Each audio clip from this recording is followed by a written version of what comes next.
Hello दोस्तों, all in one channel में आपका स्वागत है। आज हम बात करेंगे कि हम मिडिल क्लास के ट्रैप को कैसे तोड़ें, हम मिडिल क्लास से अमीर क्लास में कैसे पहुँचे।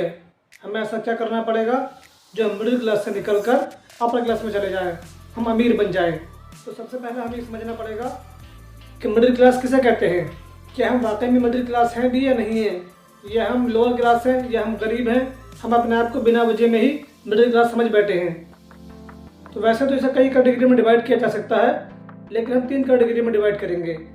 सबसे पहला लोअर क्लास यानी जिसे गरीब बोलते हैं, दूसरा लोअर मिडिल क्लास और तीसरा मिडिल क्लास। मिडिल क्लास के बाद हम सीधा अमीर की बात करेंगे। तो 18,000 से कम कमाने वाला लोअर क्लास, 18,000 से 35,000 कमाने वाला लोअर मिडिल क्लास और 35,000 से 1.5 लाख रुपये महीने कमाने वाला उसको मिडिल क्लास बोलते हैं। और 1.5 लाख महीने से ऊपर कमाने वाले को हम अमीर बोल सकते हैं। और ये जो इनकम है, चाहे पर डे इनकम हो या मंथली इनकम हो, ये पर बंदे डिवाइड होगी।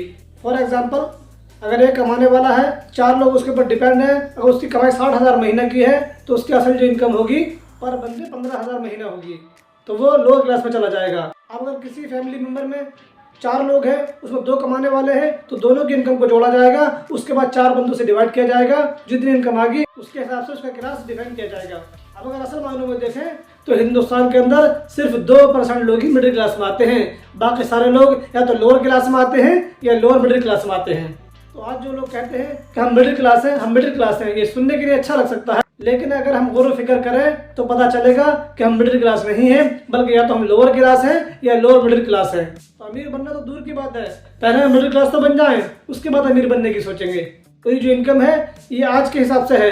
अब 5 साल के बाद, 10 साल के बाद जैसे इन्फ्लेशन बढ़ेगी तो वो उसका डाटा बदलता चला जाएगा।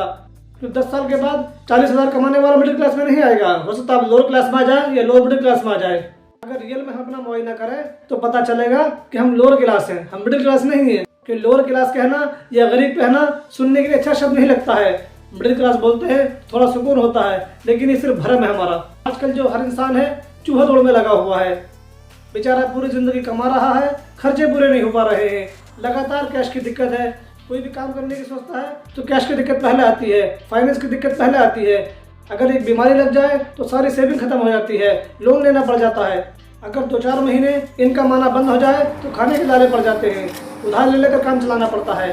हम कैसे मिडिल क्लास के ट्रैक को तोड़ेंगे, या लोअर क्लास से हम मिडिल क्लास से पहुंचेंगे और मिडिल क्लास से फिर हम अमीर की श्रेणी में जाएंगे। तो इसके लिए हमें प्लानिंग करनी पड़ेगी, हमें फाइनेंशियल प्लानिंग करनी पड़ेगी। बिना प्लानिंग के कुछ नहीं हो सकता। अमीर होना कोई एक दिन का काम नहीं है कि हम चाहे एक दिन में अमीर हो जाए, 1 महीने में अमीर हो जाए या 1 साल में अमीर हो जाए, तो ये एकदम से पॉसिबल नहीं है। हाँ, कुछ केसों में ऐसा हो सकता है कि बड़ी लॉटरी लग जाए या एकदम से कहीं से बहुत सारा पैसा आ जाए, तो ऐसा हो सकता है, लेकिन जनरली ऐसा नहीं होता है। अगर हमें अमीर बनना है तो हम धीरे धीरे अमीर बन सकते हैं, हमें अपनी प्लानिंग करनी पड़ेगी। तो अगर 10 साल का, 15 साल का, 20 साल का हमें गोल बनाना पड़ेगा, उसकी प्लानिंग करनी पड़ेगी कि हमें कितना पैसा चाहिए जिससे कि हम फाइनेंशियल फ्री हो जाए, जिससे कि हमें पैसे की दिक्कत न रहे, जिससे कि हमें कोई भी काम करने से पहले पैसों की सोचना ना पड़े। कोई आफत आ जाए, कोई मुसीबत आ जाए तो हम पैसों के लिए परेशान ना हो। सबसे पहले हमें अपने खर्चों पर नजर डालनी पड़ेगी कि हम क्या क्या खर्च करते हैं, उन खर्चों में से हम कौन से ऐसे खर्चे हैं जो हम कम कर सकते हैं, जिनको ख़त्म कर सकते हैं। तो सबसे पहले हमें अपने खर्चों में कटौती करनी होगी। दूसरा हमें क्या है, हमें अपनी इनकम बढ़ानी होगी, हमें इनकम के नए नए सोर्स पैदा करने होंगे। हमें ये देखना होगा कि हम जो काम कर रहे हैं उसके अलावा हम ऐसा क्या काम कर सकते हैं जिससे कि हमारे पास एक्स्ट्रा इनकम आना शुरू हो जाए। सबसे मेन ज़रूरी क्या है कि हमें दिखावे के लिए पैसा खर्च नहीं करना है कि कोई हमारा पड़ोसी या हमारा रिश्तेदार कोई गाड़ी ले आया है तो अरे साहब वो गाड़ी ले आया है, हमें भी गाड़ी लेकर आनी है। उसने आईफोन लिया है, हमें उससे बड़ा आईफोन लेना है, ताकि लोग हमें उससे अमीर समझें, लोग हमें कंजूस ना समझें। तो लोग आपको कंजूस समझें, ये उससे बेहतर है कि लोग आपको मूर्ख समझें। क्योंकि आपकी इनकम तो 50,000 है और आप खर्च कर रहे हो 60,000 महीना, 70,000 महीना, या आपकी इनकम 30,000 महीना है, आप खर्च कर रहे हो 40,000 महीना, 50,000 महीना, तो बाकी का पैसा कहाँ से आएगा? लोन से आएगा, EMI से आएगा या क्रेडिट कार्ड से आएगा।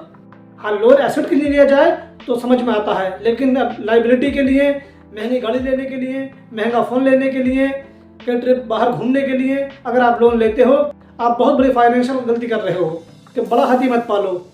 बड़ा हाथी पहले जब पालोगे तो उसको लाने में बहुत ज़्यादा खर्च होगा, फिर उसको पालने में बहुत ज़्यादा खर्च होगा। यानी कि आप ऐसी बड़ी गाड़ी मत लो जिसकी आपको ज़रूरत नहीं हो, इतना महंगा फ़ोन मत लो जो आपके बजट से बाहर हो। तो सबसे पहले हमारे पास जो इनकम है, अपनी इनकम का हमें कम से कम 20 से 30% बचाना है, फिर उसको इन्वेस्ट करना है।